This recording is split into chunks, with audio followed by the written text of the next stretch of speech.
Musuh yang terbesar sebenarnya bukan yang di luar diri kita, tetapi yang di dalam diri kita. Lebih besar.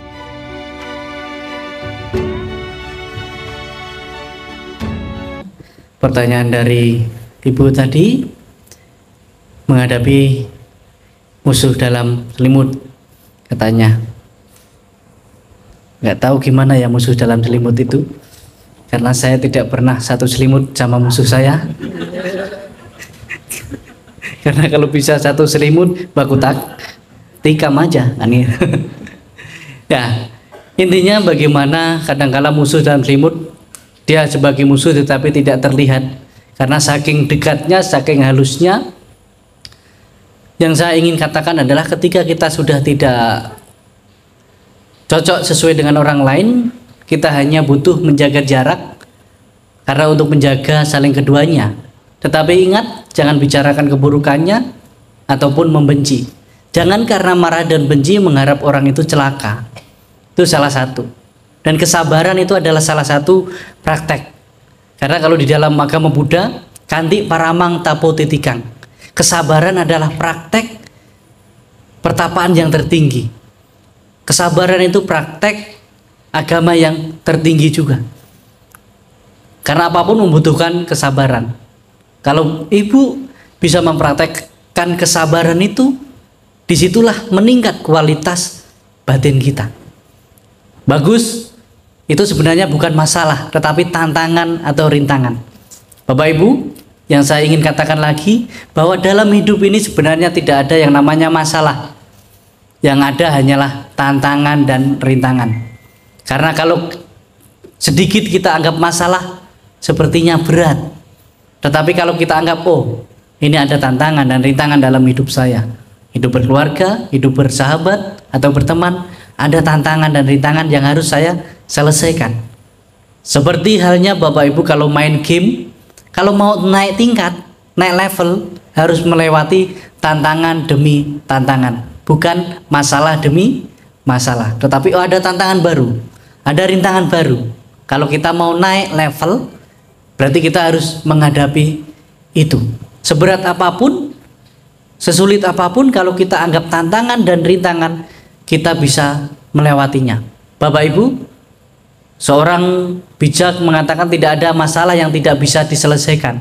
Bahkan melewati masalah itu adalah cara menyelesaikannya.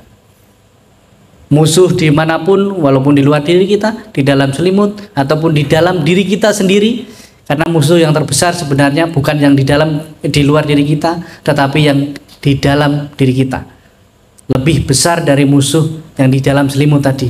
Kalau dalam selimut kan sebesar apapun selimut, ya sebesar tempat tidur itu kan.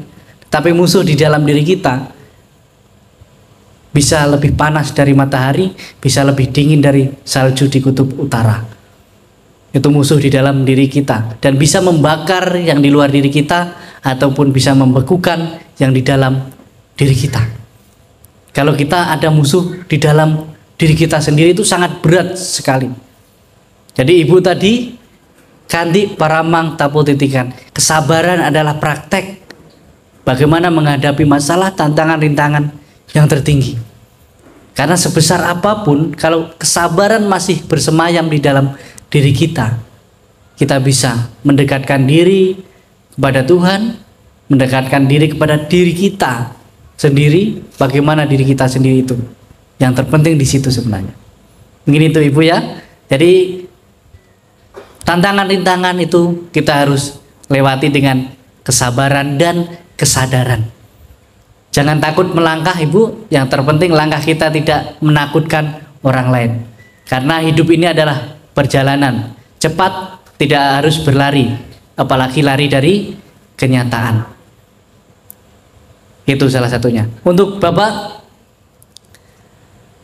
ketika kita sudah berteman lama, bahkan menjadi pasangan, kita memutuskan untuk bersama dirinya, tapi kadangkala di tengah perjuangan, yang ingin saya katakan, tidak ada perjalanan yang tanpa sandungan, tidak ada terbang tanpa cuaca buruk, tidak ada berlayar tanpa ombak besar. Karena hidup ini bagian dari berpetualang. Karena di setiap petualang pasti ada tantangan dan rintangan. Ingat, semulus apapun perjalanan kita, selalu ada batu sandungan kecil. Semulus apapun cuaca di udara itu, kita naik pesawat, selalu ada cuaca yang buruk, yang goyang. Sebagus apapun laut di Papua ini, ketika kita berlayar, ada ombak besar. Kita anggap awalnya baik-baik saja, tapi ternyata ketika sampai laut berbeda. Itu pengalaman saya kemarin ya, saat mau menyeberang ke pulau kecil. Mau menyeberang udah enak-enak, pokoknya saya membayangkan sampai sana nanti saya diving, saya melihat karang dan lain sebagainya, cuaca baik, langit baik. Ternyata perahu kita nggak baik-baik saja. Kemarin pas di tengah perjalanan, oh berbeda kondisinya, ada yang patah. Tetapi itu sebagai tantangan. Oke, kita putar balik. Begitu juga Bapak dalam kehidupan berumah tangga. Ketika di tengah perjalanan ada tantangan, ada rintangan, ada mungkin hal besar yang kita berpikir, ini kayaknya oleng ini, kapal kita udah mau oleng ini. Tetapi ketika perlayaran rumah tangga itu seperti kita di atas kapal, ketika ada sesuatu yang rusak, keduanya harus saling menjaga, saling menyeimbangi. Bukan dilempar satu sendiri, justru malah akan lebih berat. Tetapi ketika kita berlayar, ada sesuatu yang rusak, harus menjaga keseimbangannya. Bukan loncat dari kapal itu. Putar balik kalau ada masalah. Sama ketika dalam keluarga, ketika tengah perjuangan ada masalah, coba putar balik ketika Bapak Ibu sedang memperjuangkan mendapatkan dirinya. Coba Bapak ingat waktu belum memilikinya, bagaimana susah untuk mendapatkannya, perjuangannya besar juga, gunung yang tinggi kudaki, lautan dalam ku seberangi, kalau orang sedang jatuh cinta kan, demi menemukan pasangan sejati. Tapi kenapa ketika sudah dimiliki kok kadang-kala disia-siakan? Coba caranya kembali ke dulu, ketika ada masalah, Bapak Pendeta tadi bilang, ketika jalan ada sandungan, kenapa sayang Kenapa ketika udah lama kok kau punya mata taruh mana? Kenapa kita enggak, walaupun sudah sama-sama dewasa, sama-sama senior, bukan tua ya, senior, ketika tersandung, lain kali hati-hati, mungkin mata kita sudah mulai rabun. Nah, bahasanya kan beda kan, bukan di mana mata kau gitu. Nah, tapi mungkin mata kita sudah mulai sedikit rusak. Ketika kita mau memutuskan sesuatu, ketika sedang bermasalah, coba ingat kembali perjuangan bersama-sama. Ketika membangun persahabatan, ketika ada sesuatu yang salah, coba ingat begitu sulitnya untuk mendapatkan seorang sahabat. Ketika Bapak Ibu dalam kehidupan rumah tangga ada masalah, ingin mungkin mengakhiri dan lain sebagainya, coba ingat, saya berjuang itu mati-matian. Memang kadangkala ketika sudah lama dalam kehidupan berumah tangga berteman, ada sedikit perasaan yang mulai dingin. Jangan salahkan perasaannya dingin. Ketika panas, kenapa kau lama biarkan? Nah, maka minum kopi dulu, ya kan? Jangan salahkan kopi ini dingin karena tadinya panas, saya diamkan. Begitu juga dalam pasangan. Jangan salahkan dia sifatnya berubah dingin. Mungkin ada sesuatu yang tidak benar-benar bapak atau ibu kewajiban yang dijalankan. Mungkin saja waktu masih uang belanjanya 150.000, tetapi sekarang dikasih 50.000. Ya, berbeda dong. Kalau dulu dikasih 150.000 dikasih telur ceplok aja, enak kali sayangnya gitu. Sekarang dikasih 50.000 udah dikasih ayam, kasih ini makanan apa ini gitu. Nah, ini sering terjadi dalam kehidupan rumah tangga. Mungkin membangun rumah tangga itu bukan hanya rumah dan tangga, harus pondasi yang kuat juga, sama sadar, sama keyakinan, sama moralitas, sama kebijaksanaan harus ada juga. Jangan hanya apa ya? Kalau orang udah mau berumah tangga, oh saya nggak punya apa-apa, nggak apa-apa. Kita bangun rumah tangga ini dengan cinta. Ah, ya kan? Kalau dulu tai kucing rasa coklat, kalau sekarang tai coklat rasa tai kucing, ya kan? Berubah kadang-kala. Ya kalau udah orang sedang jatuh cinta kan tai kucing rasa coklat. Nah, pernah coba berarti ya? Tapi kenapa kalau udah tua coklat pun rasa tai kucing? Kalau dulu waktu baru berumah tangga Bapak Ibu, masakan setidak enak apapun, tidak apa-apa, ini masakan enak, yang terpenting ada senyummu di sini kan. Tapi kalau udah tua seenak apapun, apa ini makanan kok seperti ini? Lebih enak rumah tetangga, lebih enak di warung dan lain sebagainya. Karena mungkin di sana ada senyum yang lain. Kadangkala dalam hidup ini begini Bapak Ibu, kita bisa berencana menikah dengan siapa, tetapi kita tidak bisa rencanakan cinta kita untuk siapa. Itu kata penyair Sujiwo Tejo ya, bukan kalimat saya itu. Kadangkala kita harus sadar itu. Oh mungkin iya ya, saya berencana menikah sama dia, tetapi tidak tahu Tuhan memberikan rasa cinta saya itu bukan hanya untuk dia. Tetapi jangan benarkan itu saja. Oh mungkin benar yang dikatakan Bante, saya mulai suka yang lain. Nah ini pembenaran ini namanya. Ini namanya pembenaran gitu kan. Ya jadi poin yang paling penting Bapak Ibu dalam persahabatan, dalam mungkin keluarga, ketika sudah mulai kita tahu tidak baik-baik saja, ingat sulitnya kita berjuang mendapatkan sahabat, sulitnya kita berjuang mendapatkan pasangan.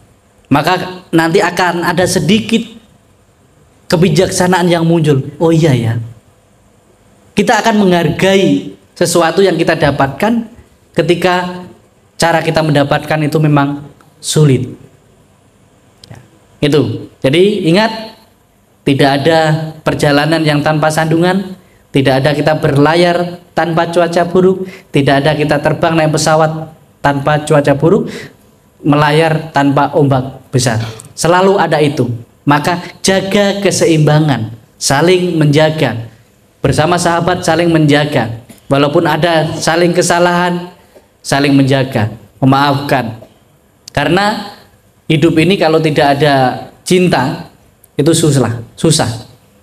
Maka ada sebuah lagu, bila cinta ada di hati kita, maka tiada benci terhadap sesama.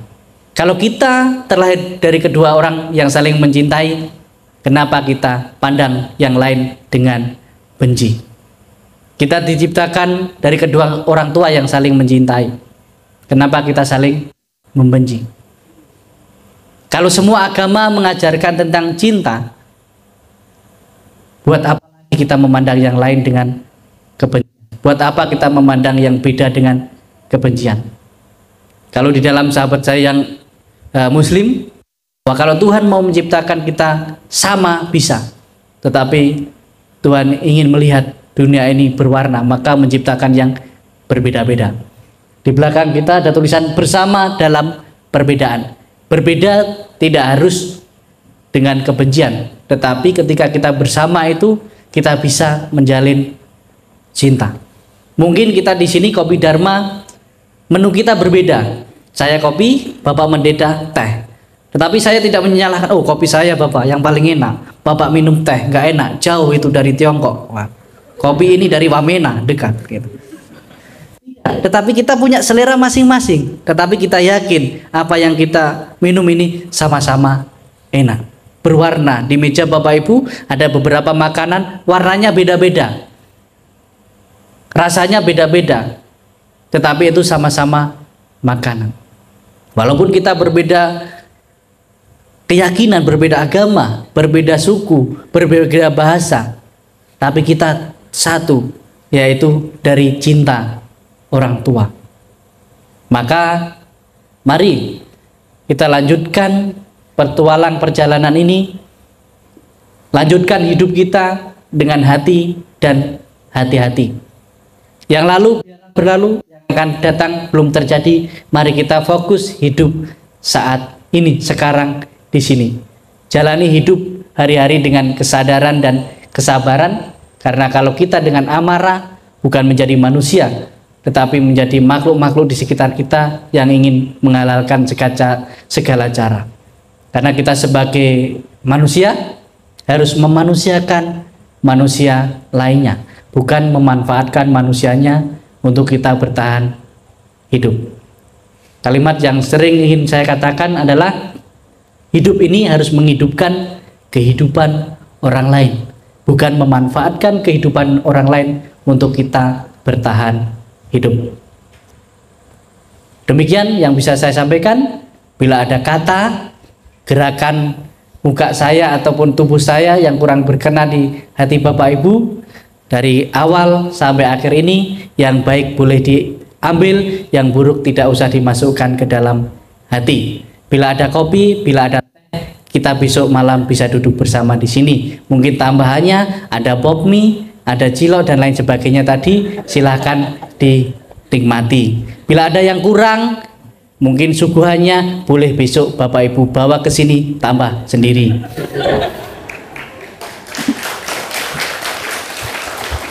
Selalu katakan, Bapak Pendeta tadi udah mengucapkan Sabisata Bhawantu Sukhitata, semoga semua makhluk hidup berbahagia, tidak ada kecuali kamu yang membenci saya, kecuali kamu yang saya benci. Tetapi semua makhluk, kita harus mendoakan semua makhluk, baik itu yang membenci kita, yang menyakiti kita. Ketika kita doakan semoga dia bahagia, saya yakin ada kebahagiaan di antara kita. Ketika kita mendoakan semuanya walaupun dia membenci, pasti dalam hatinya ada sedikit rasa cinta. Kebencian tidak akan berakhir bila dibalas dengan kebencian, tetapi kebencian akan berakhir bila dibalas dengan cinta kasih. Tidak ada jalan suci tanpa jalan cinta, dan tidak ada jalan suci yang menyebabkan penderitaan diri sendiri dan orang lain. Kalau ada jalan suci yang mengakibatkan penderitaan diri sendiri dan orang lain, mari kita renungkan kembali. Akhir kata dari saya, Namo Sang Hyang Adi Budaya, Namo Buddhaya. Wassalamualaikum warahmatullahi wabarakatuh. Shalom, Om Swastiastu, salam kebajikan, selamat malam dan terima kasih.